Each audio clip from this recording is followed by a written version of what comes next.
Dober dan, to je N1 studio. Kakšne avtomobile bomo v Evropi vozili po letu 2035, ko bo prodaja osebnih in lahkih tovornih vozil na bencin in dizel prepovedana? Po odločitvi Evropskega parlamenta, ki je bil sicer pri tem precej razklan, se pojavljajo številna opozorila, da je odprtih še veliko vprašanj, da breme zelenega prehoda ne sme pasti le na voznike osebnih vozil, da nas čaka tako imenovani havanski efekt, da bodo avtomobile vozili le še bogati. Kaj od tega je realno in kaj ne? Kako naj se tega loti Slovenija, kjer je bilo lani prodani najmanj novih avtomobilov v tem stoletju, električnih pa le za vzorec? O tem z gostoma, odličnima poznavalcema avtomobilskega trga pri nas in širše. Z nami v studiu sta Andrej Brglez, predsednik Avtomoto zveze Slovenije. Dober dan, dobrodošli.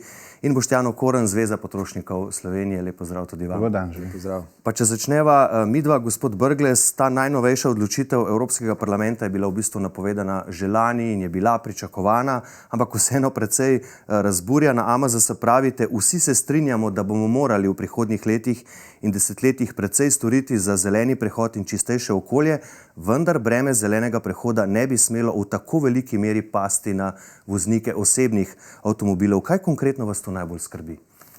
Ja, predvsem to, da je zdaj, pa ne zdaj, to je pravzaprav že mantra nekaj desetletij, pozornost pade vedno na avtomobile. Saj razumemo zato, ker so pred nami, ker onesnažujejo mestna jedra, kjer je največ ljudi in tako naprej. Sicer pa pri vprašanju rešitve ali pa reševanju naše polucije in v bolj trajnostno drugačno družbo je mobilnost kot taka manjši del problema. Avtomobilska mobilnost še toliko manjša. Ne smemo zanemariti, da je avtomobilska industrija v zadnjih dobrih 10 letih izjemno veliko naredila za to, da je izpuste občutno zmanjšala. Tako da fokus je tukaj že tisto, kar prvo govorimo, da ne sme pasti zdaj na tistega, ki v resnici ne onesnažuje, če gledamo širšo sliko, ampak ker je res to kompleksno vprašanje, ga moramo tudi mi, tako kot politiki, v bistvu na koncu zožiti. In zato smo rekli, breme ne sme pasti na tistega, ki je uporabnik avtomobila, zato ker tisti nosi samo en del vse te odgovornosti. Pa še nekaj je tukaj treba dodati. Tisti, ki so kupili avto v lanskem letu, 95% od teh je kupilo dizla ali bencina ali hibrid, so lahko popolnoma mirni, prav v tem kontekstu, ker so kupili trenutno ekološko najbolj čisto vozilo in lahko z njim popolnoma enako mirno živijo kot tisti, ki so kupili električni avto. Ja, o tem, kaj naj mi potrošniki storimo, bomo še posebej na koncu govorili. Gospod Okorn, se na Zvezi potrošnikov s tem strinjate? Katera so po vaše tista ključna odprta vprašanja pri tej odločitvi? Teh vprašanj je kar veliko in je res žalost, da nismo najprej ta vprašanja rešili. Dejstvo pa je, ja, seveda trajnostna mobilnost je ena od tistih stvari, ki morda niso najbolj nujne za reševati, pa vendarle jaz mislim, da za vsakdanje življenje, sploh v mestih, je trajnostna mobilnost, rešitev trajnostne mobilnosti res pomembna. Poglejmo samo, če recimo se določene ulice sprostijo prometa, če tam več kolesarjev, pešcev, kako se spremeni celotna struktura mesta, tukaj govorimo o teh, bom rekel, ožjih mestnih središčih, povsem drugače seveda nekje zunaj mest in pa na deželi, ampak dejstvo pač je, da sama odločitev, da se nekaj prepove, brez da bi pri tem resno razmišljali o tem, kaj se bo dogajalo z alternativo, je pa predvsem politično, bom tako rekel. Zdaj ta beseda verjetno pove že dovolj, ampak mi se predvsem bojimo tega, da bo vsa alternativa, ki je zdaj na voljo in bo tudi leta 2035 še vedno na cestah, vse takrat se bomo še vedno lahko vozili z bencinskimi avtomobili, da bo to povzročilo višje cene. Hkrati bo industrija s tem dobila spet en pospešek, da cene električnih avtomobilov, ki so že danes po našem mnenju kar nekako pretirane, da bodo lahko še naprej ostale visoke in to bo seveda onemogočilo potrošnikom, da pridejo do bolj mobilnostne rešitve, bolj, bom rekel, čiste rešitve z avtomobilom in v številnih primerih bi lahko potem sledil pač prehod na neke druge oblike mobilnosti, ampak v Sloveniji, pa še kje druge, Slovenija tukaj sploh ni najslabša, če gremo proti Hrvaški, Romuniji, Bolgariji, Madžarski, Češki, to so države, kjer neke hude alternative avtomobilov pravzaprav ni, sploh za tiste, ki ne stanujejo v središču mest. In taka vprašanja bi bilo treba reševati vsaj sporedno, če ne že prej. In gledano z nekega severa Evrope so te problemi, bom rekel, lažje videti rešljivi, tukaj na našem koncu pa to res nekaj. Bojimo se dejansko, da bomo postali nekakšna, bom rekel, odpadek za Zahodno Evropo, če tako rečem, da bodo tik pred tem datumom k nam prišli avtomobili. Benzin, takrat verjetno predvsem bencinarji, ker dizlov ne bo več toliko, kot jih je danes, in da bomo mi še naslednjih 10 let potem uporabljali to. Zdaj, znotraj Evropske unije bodo dosegli cilj, hkrati pa, da ne bo več prodaje tega avtomobila, ampak v uporabi pa še vedno bodo in to leta in leta. In tukaj tudi en del kubanskega scenarija, ko gledamo tam te stare ameriške avtomobile, bi se lahko zgodilo nekaj podobnega tudi tu, če ljudje ne bodo imeli druge alternative. Ja, o tem še kaj rečemo, ampak nekako vajna skupna ugotovitev je, bom rekel, skupni imenovalec, da se je mogoče Evropa tega problema lotila z napačnega konca. Kaj bi pa bila potem lahko rešitev? Nekateri govorijo o večji obdavčitvi, da bi bil to morda lahko začetni korak, gospod Brglez. Mislim, popolnoma lahko nadaljujem tam, kjer je kolega v bistvu končal. Sej, sami ste rekli, že pričakovali smo, sej to ni, kar se je zdaj pravzaprav izglasovalo, je bilo že leta napovedovano. Kar nas je zdaj zanimalo, je to, kar ste sami rekli, tako razklanost. 278 glasov proti, in to kaže na to, da poslanci vsekakor niso enotni. Pri 340 tistih, ki so glasovali za, pa mislim, da 40 je vzdržanih bilo. To je zelo jasno kaže na to, da ni enotnega pogleda, že samo pri tem, pa to je zelo žgoče vprašanje. Ko se v Evropi začne govoriti o avtomobilih, pa kjerkoli na svetu, je to pač seveda prvovrstna tema. Ampak tukaj moramo poudariti, da tisti, ki niso glasovali za to rešitev, če tako rečemo, za ta predlog poti, niso proti elektrifikaciji ali proti zelenemu planu Evrope. Oni so samo rekli, ta napoved, tam, kjer si končal, ali pa ta smer ni tista, po kateri mislimo, da je treba iti. So druge poti, ki so lahko bolj, ki kažejo več razuma, več opcij za to, da bomo ljudje lažje in postopoma prehajali do tam, do bolj zelene mobilnosti, hkrati pa tudi ponuja gospodarstvu bistveno večjo prožnost. In Evropa v tem smislu mora pravzaprav upoštevati oboje. In se politika vedno upošteva oboje. Na eni strani ima lobistično industrijo, na drugi strani ima zahteve volilcev. Ampak tukaj pa se pravzaprav ujameta in zato je nekoliko presenečenje, da so šli v tako ambiciozne načrte. Ker kaj mi zdaj tukaj govorimo? Da se nekdo pripravlja in ne vem, skače v daljino vedno po 2 metra, zdaj pa je rekel, da bo na naslednjih olimpijskih skočil 3 metre, ne 2 metra 20. In oni so samo to rekli, zakaj si tako zelo ambiciozno zastaviti tam, kjer je bistveno preveč problemov, morda tudi nepotrebnih napetosti v družbi predstavlja in v industriji morda prehude šoke. Zakaj govorimo o industriji v tem primeru tako izrazito, ker je evropska industrija, tudi slovenska, je zelo vezana na ta transport in na to izdelavo avtomobilov in tudi potrebuje nekaj časa, da se prekvalificira na nekaj drugega, morda ne na elektriko, ker trenutno je Kitajska v posesti večine materialov za pridobivanje električnih avtomobilov in to ni prednost za evropski industrijski trg. Tako da tukaj noter pravzaprav najdemo tudi odgovor. Ni enotnega pogleda, to je zelo razklano in tukaj, tako kot si sam rekel, se postavlja tisto vprašanje, zakaj tako ambiciozno v nekaj, da zdaj vsak, ki reče, da je kaj manj kot to, je neambiciozno. Ne, morda je samo bolj razumno, mogoče lažje dosegljivo, z manj pretresov. To je to, kar govorimo. No, ker ravno ta preskok je tisti kritičen. Mi nismo proti temu, da bi bilo na cestah več avtomobilov na električen pogon ali pa na kakršenkoli drug pogon brez izpustov. Ampak ta preskok mora biti nekako zvezen. In zdaj smo videli v zadnjih 5-6 letih, mi smo naredili raziskavo tam nekje od leta 16-17 naprej, mislim, da smo od 2018 objavili o pričakovanih stroških, celotnih stroških uporabe avtomobila. In takrat smo ugotovili, da elektrifikacija in celo tudi prehod na vodikov pogon dolgoročno ne pomeni tako hudega preskoka in tako hudih stroškov, kot jih zdaj dosegamo oziroma vidimo v realnosti. Takrat se je pač Ko smo to delali, smo dejansko, ko je bila analiza, odvzeli vse iz avtomobila, dodajali pač motor na en stran dizelski, bencinski, na drugi stran pač električni ali na vodik in potem pričakovane stroške tega izdelave takšnih avtomobilov skupaj z baterijo in podobnimi zadevami. In na koncu smo prišli do tega, da dejansko nekje avtomobil po 3-4 letih bi se že moral izplačati pač na čist pogon.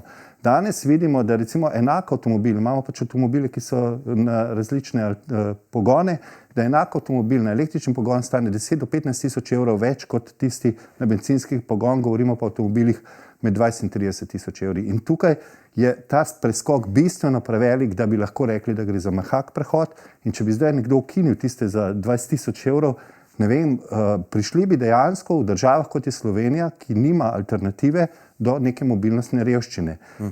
Ne zagovarjam še enkrat porasta avtomobilskega prometa. Nič ne bo bolje na cestah, če se bodo vozili samo električni avtomobili. Isto bomo stali v kolonah, isto bodo zatrpana mesta, ampak razmisliti moramo, kako doseči, da bodo ljudje na eni strani začeli kupovati bolj čiste avtomobile s čistimi tehnologijami in nekako prehajali do leta 2035, če želite, ali pa 38 na nič izpustov, na drugi strani pa tudi nekako ne omejili, ampak dejansko omejevali število avtomobilov, da ne bojo več 3-4 pri hiši, da boste mogoče največ 2 ali pa kaj podobnega. To je pa mogoče na različne načine, kot so že omenili davščine, recimo zaračunavanje parkirnega mesta, ker javni prostor v mestih je zelo, zelo redka dobrina in če računamo, da en avto zasede, bom rekel, za eno garsonjero prostora, vemo, koliko stane garsonjere. In če bi to nekako začeli bolj pametno razmišljati v tej smeri, bi verjetno ljudje zelo hitro spoznali, da obstajajo alternative in jih začeli tudi uporabljati, seveda bi jih morala država omogočiti. Ja, pa še ko se vozimo v Ljubljano, smo ponavadi kar sami v avtomobilu, tudi tega je ogromno. Že če bi tu morda kakšne skupne prevoze rešili, da o javnem prevozu niti ne govorimo, ker je to preobširna tema, ampak zelo pomembno. Zdaj uredba sicer predvideva možnost izjem za manjše proizvajalce, ampak le v prehodnem obdobju do leta 2035. Kriterij je največ 10 tisoč avtomobilov ali največ 22 tisoč lahkih gospodarskih vozil v koledarskem letu. Proizvajalci, ki na leto proizvedejo manj kot 1000 novih vozil, pa bodo iz te uredbe celo izvzeti. To so verjetno tisti najbolj luksuzni avtomobili. Je to dovolj, gospod Brglez, to prehodno obdobje, ali bi moralo to biti še kaj več? Poglejte, mi zdaj govorimo o 2035, ne 12 let, vmes se lahko zgodi marsikaj. To je vendarle politika. In politika se je, kot rečeno, zastavila nek cilj. Lahko polemiziramo o tem, ali je preambiciozen in zakaj je tak in zakaj ne bi zajel še kaj drugega na tej poti. Vmes se bo zagotovo zgodilo veliko na področju tehnologij. Zagotovo bomo v Evropi spoznali, da elektrika je seveda en del rešitev. To, kar ves čas govorimo, elektrika je, to je problem energije. In ko gledamo v svet prihodnosti, moramo gledati na energijo. Katerekoli energije bomo morali porabljati manj. Mi nimamo čiste energije in tudi, ko bomo enkrat imeli čisto energijo, bomo z njo morali skrbno ravnati. Poglejte, če govorimo samo o elektriki in Sloveniji, niti 14 dni nazaj, en mesec nismo se spraševali, ali naj bojo osvetljena križišča. Zdaj pa govorimo o tem, da bomo imeli 40 milijon 200 tisoč električnih avtomobilov v Sloveniji. To je v popolnem konfuziji samo sabo. Ampak ne glede na to, se tega ne smemo v bistvu lotevati na ta način, na spremembe moramo biti pripravljeni in predvsem sami pri sebi ravnati z energijo, katerokoli že, pa bolj skrbno. Ta vojna ukrajinska in energetska kriza nas je na to že nekoliko pripravila. Pred zimo smo se spraševali, ali se bomo sploh ogrevali.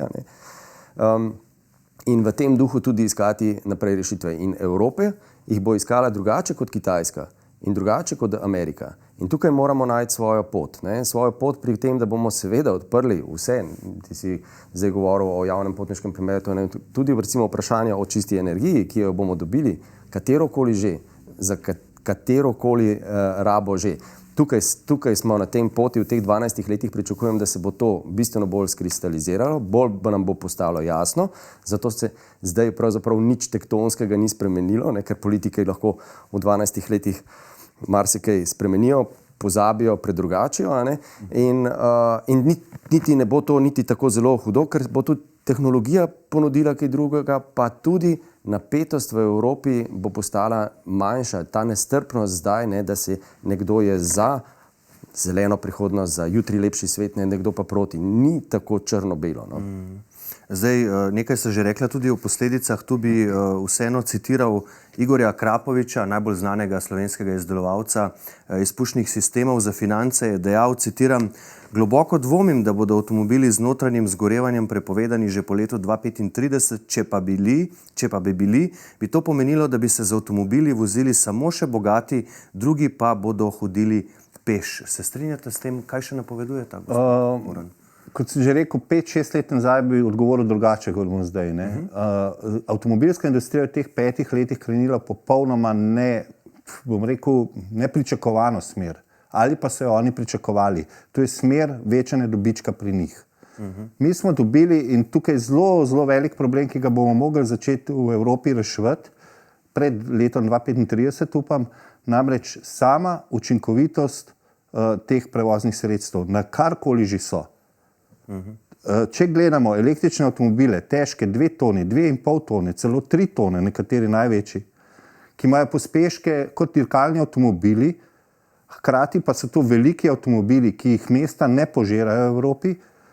Jaz mislim, da smo tukaj zelo, zelo na napačni poti. Ukinjajo se avtomobili, ki so bili na električni pogon in so stali nekje okrog 15 do 20 tisoč evrov. Mi danes za manj kot 30-35 tisoč evrov sploh ne moremo skoraj kupiti več električnega avtomobila. Večina se giblje nekje med 50 in 70-80 tisoč evri. To so številke, ki so, če bi gledali nazaj, kakšne avtomobile je večina, sploh v Sloveniji, kupovala, so to številke, ki so 2 do 3 više, kot so bile tiste. Že takrat smo nekako stisnili pa kupili.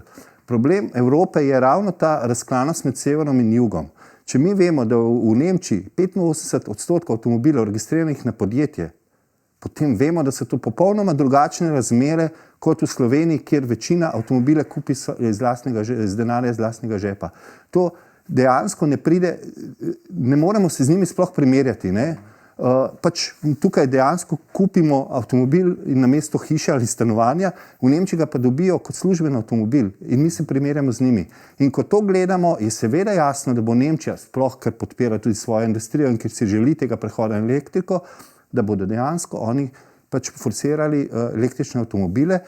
Ljudje bodo nekako se že privadili tudi tega dosega gor-dol in se vsaj za drugi, tretji avtomobil pripravljeni pač tudi malo počakati, da se avtomobil napolni, ampak posebno drugače pa pri nas. In zdaj vidimo, da se vozni park stara, da dejansko ljudje ne prodajajo več avtomobilov, ker za novega preprosto si ne morejo več privoščiti. In zdaj, če se bo ta trend nadaljeval, potem leta 2035 dejansko ne bomo več imeli nekih normalno dragih avtomobilov, ampak bodo vsi v nekem nivoju, ki bo presegel celo zgornji srednji razred, in v tem primeru bomo res lahko govorili o recimo revščini na področju avtomobilskega prevoza, v Sloveniji pa zaradi pomanjkanja alternativ na splošno mobilnosti revščini. Tako da tukaj jaz mislim, da je ta zgodba, ki kakor se pelje zdaj, napačna in da bi Evropa, ravno to je tisto vprašanje, ki bi ga bilo treba razrešiti prej. Ne samo ničelni izpust. Mi moramo doseči, da ta ničelni izpust ne proizvajajo po narekovaju avtomobili, ki so 3 tone težki in se ta izpust prenese na nekaj drugega. Ali so to jedrske elektrarne, vetrne ali karkoli. Tudi če je zelena energija, če jo pridobivamo iz sonca, je to še vedno energija, ki bi jo lahko uporabili bolj koristno za nekaj drugega, kot za avtomobil, ki je 1,5 tone pretežak. Porabljamo pa je preveč. To, kar ste omenili, tudi Akrapovič je opozoril, da so električni avtomobili precej težji, da bodo zato ceste hitreje in bolj uničene. Zanje niso primerne vse garažne hiše. Sprašuje se, kako bo z reciklažo teh baterij, pa kaj bo s surovinami zanje, denimo s kobaltom, ki ga denimo kopljejo otroci v Kongu, in drugimi surovinami, ki jih ima večinoma, to ste tudi že omenila, pod nadzorom Kitajska. Kaj je še odprto vprašanje tu, gospod Brglez? Ja, mislim, se gospod Krapovič je povedal vse, kar je tukaj za dodati, če hočemo še bolj problematizirati elektriko. Ampak tako, kot je kolega rekel, je ne bi problematizirala. Ampak seveda ne moreš tako poenostaviti. In seveda ima gospod Krapovič prav.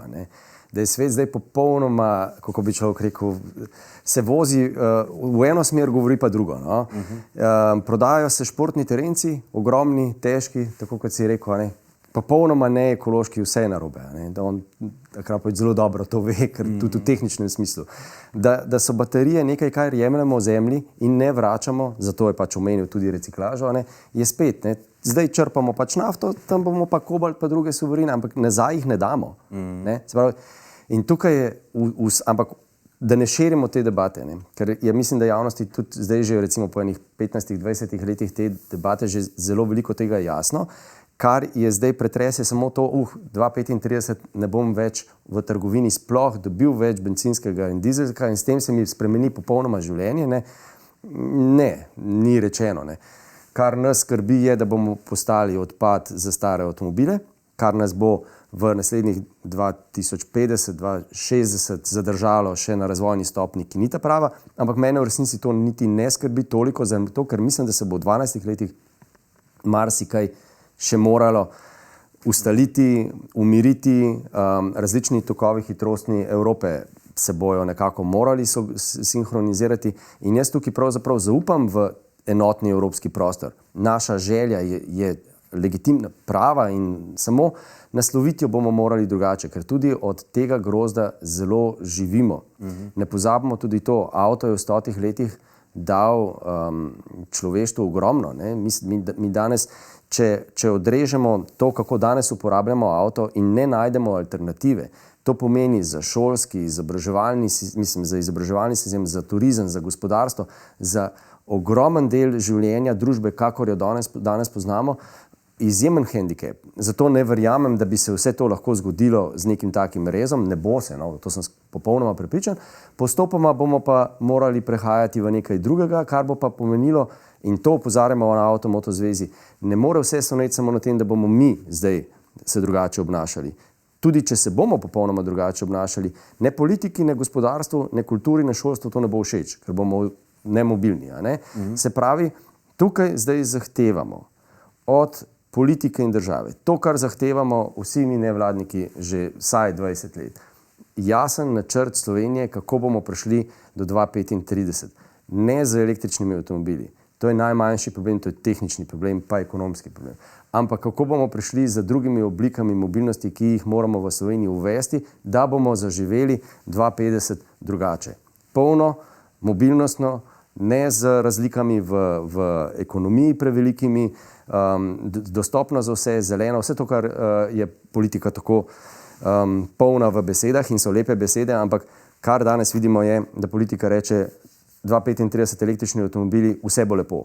Razumem, ker politika mora poenostaviti stvari, ampak tukaj žal ne moramo poenostaviti. 150 let smo z nekim načinom življenja onesnaževali svet, ne moramo zdaj reči, pa ga ne bomo več od 35. Ja, zdaj slovenska politika nekega pravega načrta v bistvu še nima. Danes sem kar nekaj ur porabil, da so sploh na vladi ugotovili, katero ministrstvo po reorganizaciji vlade sploh to pokriva. Očitno je še vedno ministrstvo za infrastrukturo, en del tudi gospodarsko ministrstvo. Kaj bi morala, gospod Okorn, po vaše storiti država, da takšno miselnost, o tem, kar je govoril gospod Brglez, tudi potrošniki ponotranjimo? Ja, zagotovo potrošnika, kako se grdo sliši, najbolj udari po žepu, ampak dejansko ga najbolj prepriča, da se odloči za neko novo tehnologijo, to, da je ta tehnologija dostopna tako, da jo preprosto kupiti in da je tudi, recimo, vsaj sorazmerno cenejša kot stara tehnologija. Ne? Tukaj vidimo tudi recimo pri informacijski tehnologiji. Ne? Zakaj imamo danes vsi telefone, ki so stanejo 400-500 evrov ali pa celo več, nekateri tudi čez 1000. 20-30 let nazaj bi nas čudno gledali, če bi nekdo rekel, da boš za telefon plačal to kot za računalnik. Ampak dejansko ljudje vidijo pač neko prednost, neko boljšo stvar s tem, da imamo pač te pametne telefone. In enako bi moralo biti pri prevozu. Ne? Zdaj, če mi gledamo, jaz mislim, da že veliko ljudi, recimo, ki živijo v mestih, v strogih središčih mest, se že odreka pač avtomobilu, mogoče ne enemu, ampak drugemu in tretjemu pa skoraj gotovo. Tisti, ki živijo v delih, kjer ne morejo več kar tako parkirati. In imajo hkrati seveda tudi možnost nekega normalnega normalne alternative. Ne govorim samo o javnem prevozu, govorim tudi o recimo možnosti deljenja avtomobila, mogoče kolesa ali pa da imajo veliko stvari na peš.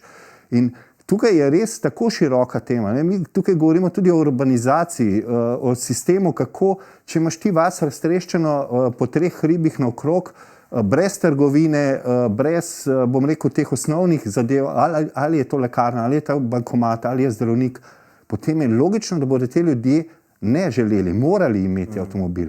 Če pa imaš ti vas stisnjeno v gručo, kjer je sredi trg, tako kot je bil čas, ko so ljudje pač cerkev, gostilna, neka mala trgovina, je mogoče še kakšna druga stvar, ki je ljudem pač blizu, ali je to frizer, ali je to zdravnik, potem pa veliko ljudi bo se odločilo, da avtomobila pravzaprav ne rabi. Tisto nekajkrat, ko gredo v večje mesto, bodo pa že nekako prišli ali z javnim prevozom ali kako drugače. Ampak javni prevoz je bistveno lažje organizirati v takih družbah, v takih urbanizaciji, kot pa v razpršeni, kot je pri nas. Ampak tudi za to je rešitev in tudi tukaj je mogoče stvari nekako zapeljati v pravo smer, ampak mora biti pa zelo, zelo dober načrt zadaj in pa vsi akterji morajo sodelovati na polno. In tega mi pri nas ne vidimo. Mi recimo se že znotraj istega avtobusnega podjetja se ne znajo dogovoriti, da bi se avtobusi recimo križali tako, da bi bilo preprosto prestopanje. Recimo, da se čaka v nedeljo več kot pol ure na novi avtobus, zato ker je tisti prejšnji ravno kar odpeljal, mi smo se pa tudi želeli pripeljati z avtobusom. Skratka, to so stvari, ki jih mora ali občina ali država urediti, skupaj združiti, pomisliti, kje so te poti. To so mobilnostni načrti, ki jih že izdelujejo določena podjetja in podobno. In potem, ko imaš to rešeno, mi moramo vedeti, mi smo se še sredi 80-ih je bilo popolnoma normalno, da se ljudje vozijo z avtobusom v službo. Ali je to bila velika tovarna, ali so bile pisarne, ali so bile to šole.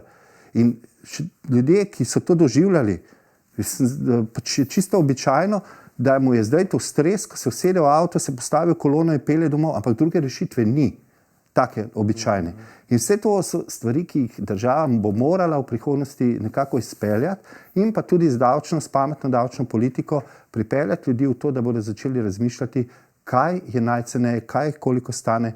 Jaz mislim, da v Sloveniji še vedno zelo, mi smo zdaj naredili eno primerjavo, pač koliko je strošek avtomobila. Ne? Tukaj okoljevarstveno društvo Fokus ima že nekaj časa kalkulator, kamor vneseš določene parametre, vsaj približno lahko izračunaš. In strošek nekega družinskega avtomobila vrednega 30.000 evrov je 20 evrov na dan. Marsikdo se tega ne zaveda in tudi mi smo dobili vprašanje, kako pa. Ja, ampak ko ti plačaš, bom rekel, teh 30.000 evrov na tak ali drug način, se ti zdi, da je strošek potem samo še bencin in pa servis. Ampak v resnici pozabiš na ta velik znesek, hkrati pa rečeš, kako drag je javni prevoz ali pa druga alternativa, kot je car sharing. Ko ste ravno omenili društvo Fokus, imamo tudi njihov odziv na to odločitev Evropskega parlamenta. Pravijo, da bi morala biti poleg elektrifikacije vozila v prihodnosti manjša in lažja in narejena pod strogimi okoljskimi kriteriji, predvsem pa samo dopolnilo za poti, ki jih ne moremo opraviti peš, s kolesom ali javnim potniškim prometom, kar je v bistvu vse to, o čemer smo se že do zdaj pogovarjali. Mogoče za kontekst, gospod Brglez, v teh dneh ste iz AMZS poslali nekaj povednih številk. Lani je bilo v Sloveniji prodanih najmanj novih avtomobilov v tem stoletju, prodanih je bilo le 46.339 novih osebnih avtomobilov, kar je več kot 14% manj kot v letu 2021. Velik upad je bil tudi pri prodaji lahkih gospodarskih vozil. Lani je bilo prodanih kar 26,3% manj kot leta 2021. Kaj nam povedo te številke in kaj v bistvu pomenijo za te smele načrte Evropske unije? To, kar je kolega prej rekel, da znižalo se je število prodanih, močno se je dvignila cena, trg je to prežvečil nekako, to je presenečenje, moram reči, za vse nas, ker smo že prej je bil občutek, da so avtomobili dragi, pa so se zelo podražili in na njih še čakamo na njih eno leto. Čakamo, tako da to je en signal, ki ga mi, ko ne rečem, smo zelo vzeli noter v to občutek, kako pravzaprav lahko vplivaš na bodoče tokove. Ko si prej govoril o davčnih in drugih orodjih, s katerimi lahko vpliva se na to, kako se bo družba prilagajala na neko novo mobilnost. Ampak dejstvo je, avtomobilska industrija ne bo šla več v tisto tveganje, ki ga je imela pri pretresu z COVID-om, ko so na hitro morali zmanjšati, pravzaprav zapreti tovarne. Tukaj so bistveno zdaj bolj trezni, ne grejo tako, kot si rekel, več na enormne številke, zato ker očitno je trg tako lačen in sposoben kupovati drage avtomobile, da si trenutno to lahko privoščijo. Njihov drugi plan vzadej, ki že teče, je, da ko se bojo tisti, ki lahko toliko več plačajo za avto, kot so avtomobili zdaj se podražili, ko jih bo teh zmanjkalo in bojo prišli na vrsto tisti, ki bi avto radi kupili, pa ga vendarle ne morejo, bojo druge oblike, izhajajoč prav iz tega, da če ti veš, da te 20 evrov na dan stane avtomobil, ti ga mogoče mi lahko damo, ne vem, za 15, pa si ga na vsako 2 leti zamenjaš in tako naprej. Ampak mi moramo vedeti, da avtomobilska industrija, tako kot vsa druga industrija, je zgrajena, da dela dobičke. Na svetu je 1,4 milijarde avtomobilov, v Sloveniji jih 1,2. Mi se če bi zdaj gledali z avtomobilske industrije, ne sprašujemo, jih je lahko 500,000, pa imamo enako mobilnost. Ne, avtomobilska industrija razmišlja, ali jih je lahko v Sloveniji 2 milijona. Se tudi za telefone nikoli nismo mislili, da jih bo več telefonov, kot je ljudi. No. In tukaj noter moramo pravzaprav zdaj najti neko ravnovesje. Če bi avtomobilska industrija želela preživeti, se krepiti, imeti dobičke, če bi mi želeli ohraniti mobilnost, zdaj tako, kot jo poznamo, ne, ampak v neki novi obliki pa. Nova mobilnost bo morala zagotavljati udobje, varnost, hitrost, boljšo, vse boljše, kot je zdaj, pa še bolj dostopna bi bila. To bi bila za, recimo, človeštvo nek korak naprej. Bolj zeleno, bolj varno, bolj ekonomično, dostopno za vse in tudi hitro. Zdaj, morda najpomembnejše vprašanje za marsikoga sem prihranil za konec. Kaj naj naredimo zdaj vozniki dizlov, bencinarjev? A vozimo svoj avto zdaj čim dlje, dokler se popolnoma iztroši ali ne? In kaj kupimo potem, gospod Okorn? Najprej še dopolnim. Že res, da je bilo prodanih najmanj novih avtomobilov v tem stoletju, oziroma druga najnižja številka se mi zdi od osamosvojitve, ampak izjemno veliko število avtomobilov je bilo pa uvoženih, tem je pa raste enormna. Bom rekel, k sreči po narekovaj gre za avtomobile stare nekje 3 do 5 let, v glavnem višjega razreda. To so takšni, ki se sicer redke prodajajo pri nas, ampak nekako so zdaj prišli preko uvoza do nas, ker je pa cena postala sprejemljivejša za Slovenca. In ta trend, jaz mislim, se bo nadaljeval. Torej, v prihodnosti kaj ne kupijo Slovenci?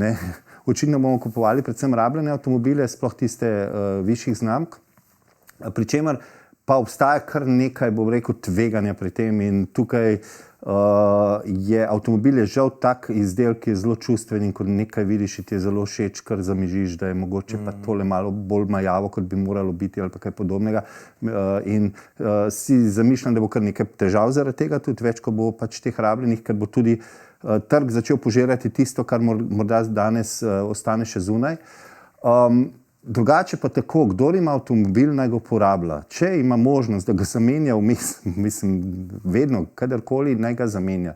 Jaz vedno pravim, saj poskusiti treba, če imate 3 avtomobile, saj eden v tem času, v naslednjih 5 letih postane električen.